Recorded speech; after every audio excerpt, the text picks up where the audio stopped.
Ladies and gentlemen, it is your host Paul Cantu, and today I am throwing in native plants and clearing out invasive non-native species once again on my 3 acres of abandoned land. But before we get started, always remember, Earth is my planet. Earth is my planet. So what is up and what is going on, y'all? First and foremost, thank you guys so much for all the love and appreciation. I definitely enjoy reading all the comments, and you guys come through with a myriad of different plant suggestions that I cannot be more thrilled and excited about. A bunch of people were suggesting that I throw in some willows along the waterway, and that is a wonderful idea. Now today I have a bunch of native plants that I do want to throw in the ground that will be beneficial to a ton of insects and wildlife.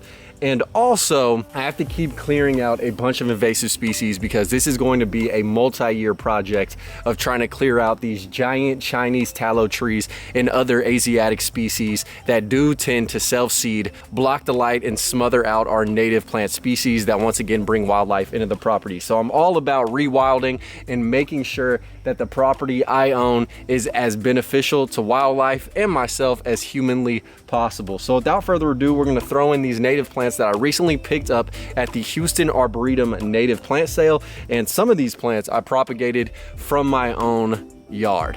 So let's get into the first species right now. So the first plant that I'm throwing in is going to be this lizard's tail. Now this is probably the most perfect plant for the area I have going on behind me. I'm in a heavily shaded area, and this plant loves part shade to full shade. It grows from Massachusetts down to Texas, and it loves wet feet. It can get about 4 feet tall, and it does spread in and of itself. So this dude will be perfect right along the stream bed in this super wet and soggy clay. So I am gonna plant it next to this inland sea oats that I threw in the ground, and I am on my little island area that I cleared and created, and this is where I'm gonna plant the majority of things as of right now because that's what's cleared. And as they grow, I can easily monitor them, and as they propagate themselves, I can dig them up and move them elsewhere. So let's go ahead and get in the lizard's tail. It's gonna go in this nice shady spot. Let's get it a little bit wet. So y'all can see there's already like 3 plants in one right here, and I think it'll do well. I promise you guys, I can make pottery out of this clay. Now, if nature is my ally, this lizard's tail will colonize this stream bank, prevent erosion, and look awesome. So the lizard's tail is in the ground, and next I'm throwing in my passion flower vine. Now this has some of the most amazing flowers. It is native to the Houston, Texas area, which obviously is where I reside. And furthermore, this is a host plant for the Gulf fritillary butterfly, and this is the only plant that its caterpillars eat. Now I planted this last year in my front yard by my pond. And dude, 1 year later, all of this passion flower was covered in caterpillars. Like actively right now, caterpillars are munching this dude down. You can even see there are some holes and remnants of the absolute feast of gluttony that the caterpillars were partaking in on this plant.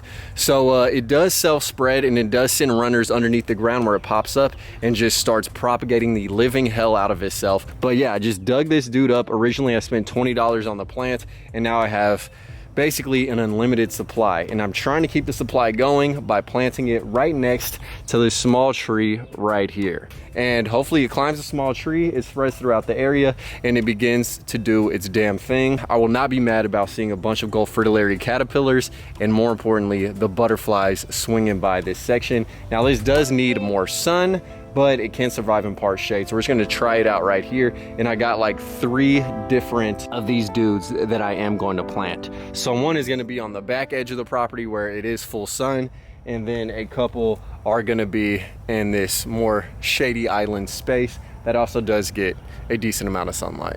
All right, y'all, so we got the passion flowers in the front of the property, and now we are all the way at the back where I do have this fence line. So I am gonna plant them in the farthest corner, that way they don't gravitate towards vining up my fruit trees. All right, so we're gonna put the passion flower vine right here. Let it go, let it roll. Look at that growth. Now, right before I threw this dude in the ground, I did a quick Google search, and I saw that cows do not typically munch on passion flowers, so they should be good to grow. But with that being said, man, since this is the food forest area, as I mentioned, I am gonna throw in a false indigo tree next. And the false indigo is a nitrogen fixer. It's in the pea family. And as you guys may or may not know, fruit trees do need nitrogen, and all plants need nitrogen, and it aids in their growth. So I'm gonna let this dude grow tall. It might not look like much, but as you guys just saw, there is one in the front of the property that is relatively large. I have one at my house, which is huge, and I'm just gonna propagate the living hell out of this. It has amazing flowers, which pollinators love. So let's go ahead and put it down next to the Orient pear tree. That way the roots intermingle, and when I chop this dude down, hopefully it does release some of the nitrogen in the roots for the pear to consume. I think the Orient pear is gonna be my best producer, so that's why I am gonna have it planted in close proximity. Okay. And my guy's root bound. Just put it in right here. I'm gonna plant it up just a tad. Plant it up just a tad. That looks splendid. Look at that false indigo, baby. Absolutely voluptuous. So guys, it has officially been 2 weeks since I was last out here. Some of the plants are beginning to take off, so I am gonna do some updates on those. So guys, check this out. The lizard tail actually has doubled in size since I threw it in the ground. So I did pick a great spot, I surmise, and it does look like it is throwing up a flower already. I also have spotted false indigos, which is what I planted, and one is in flower on the street, and it smells so great. I did recently purchase another small addition, which is a swamp sunflower. So this dude loves wet feet, so it will be perfect along the stream bank, and also it will start to seed itself, which I'm excited about. The mosquitoes are a bit voracious out here, which I was curious about as time started warming up, but that's why I'm sleeved up, panted down, and all I gotta do are throw on some gloves and chunk this guy in. Okay, this was another Buchanan's Native Plant Nursery pickup, and yeah, it was $7, so that is a bit expensive for a tiny plant such as this, but I just want to make sure I have well adapted species to start reseeding the space. Now the swamp sunflower grows in zones 5 to 9, and it loves being wet. Ooh, so it likes bottomlands and floodplains, and this place is legit perfect, seeing as it also likes pot shade. So part of the mission for today is to also clear up a lot of the debris from cutting down invasive trees. Now I have these brush piles, and I'm going to actually burn a ton of this wood. I know a lot of you guys want me to chip it all up, mulch it, but quite frankly, there is too much to process, and I do not have a wood chipper. I don't even think I could buy one that could efficiently and effectively be moved throughout the property and used to chip this much material. So as of right now, I'm gonna burn a lot of this brush. Don't worry for all you wildlife enthusiasts who are like, hey, birds and other critters need brush piles. There's 1,000,001 other brush piles just littered throughout the property. Like legit behind me, I can see like 9 of them, okay, in this one small area. So I'm gonna start burning this wood while I cut down everything else invasive in the area, so I can keep an eye on it and make sure this fire does not get out of control. But yeah, man, I need to start moving some of this out the way because it's right at the entrance, and I need to be able to move around the property, and I need some more clear areas to begin to work with. And so I have cleared the area around the fire of pine needles and all that, and all the pine needles that are piled up behind me are great fuel.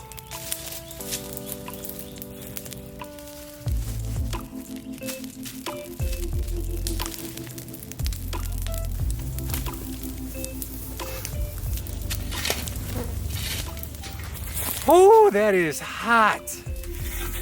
So the next thing I did was chop down some of the trees that had re-sprouted, and I used some weak ass brush killer from Lowe's, which obviously wasn't enough. So my triclopyr that I purchased should do the job. Then I hauled all the green wood to the fire and let it burn, baby. Next, I began processing some of the bigger pieces of wood I cut down in previous videos just to get them out the way so I had clear movable paths and trails to go by. So a couple of hours have actually elapsed since the last clip, but I've just been hauling all types of wood debris from fallen trees and from trees that I cut down, and the pile is burning down to a nice small level where it's not going to be a huge fire at this point. So I'm going to be out here a couple more hours, and I'm going to start clearing trees out towards the road because I want to clear out as many invasives up there as possible, clear out new room to plant some trees that can stretch out and really utilize the sunlight that does shine through, having a clear-cut area where the road does flow throughout the natural forest system. So let's go ahead and just start chopping down more waxleaf ligustrums, Chinese privets, and some Chinese tallow trees. And I'll probably let those just sit on the ground for a while, dry out, and then burn them another day, because I don't want this burning all through the night when I am not here. So right here we have a Chinese tallow tree. This thing does have a clear lean. It is rather tall, so I am gonna cut it. It's gonna fall that way. And yeah, let's do it. I think my blade or my chain is getting a little bit dull, which kind of stinks, but I'm out here. And rest in peace to, I guess, this pig, man. We got a jaw right there, whatever, maybe a cow, whatever creature that is. All right, Pizzle. So we have a nice little hinge. Now I'm gonna do the back cut right up here. It's gonna tip that way. And sorry I'm in the way, guys, but when I'm cutting down trees, I'm not necessarily super worried about the angle, just being able to escape if need be.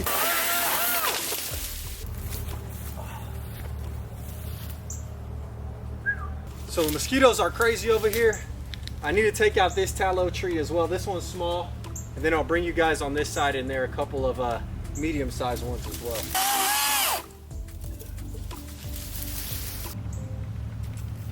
Okay guys, so behind me we have the mother of all tallow trees, and this dude is covered in seeds. It looks like it's dying, like it has mushrooms growing on its limb, so it's not in good shape regardless of the fact. But these all need to come out because this dude is just propagating itself like crazy, just seeding everywhere, and there are a ton of baby tallow trees all throughout this area. So I think this is one of the main culprits, but behind me I just see a sea of tallow trees. So we're just gonna start cutting the hell out of these guys.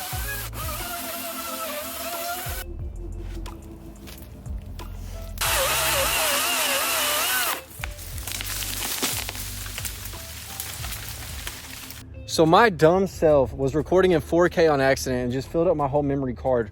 Right before I cut this, it did a barrel roll and then fell this way. It was such a cool cut, epic footage that was not captured. So yeah, I don't want to accidentally delete anything I previously recorded because I don't know what I have on my hard drive and what I don't. So I'm just gonna go ahead and end the video right here. If you guys enjoyed, again, smash the like button if you haven't already on the way out. And yeah, man, I'm just trying to revive this area. I'm gonna cut down a lot more trees. I don't know if you guys need to see every single tree I cut down, but it's gonna be a lot of invasives. If you guys did enjoy those, subscribe if you aren't already. And always remember, Earth is my planet. Earth is my planet. Drop a comment down below and I'll see y'all next time. Peace. Killing these songs, leaving a bloody life I roost to.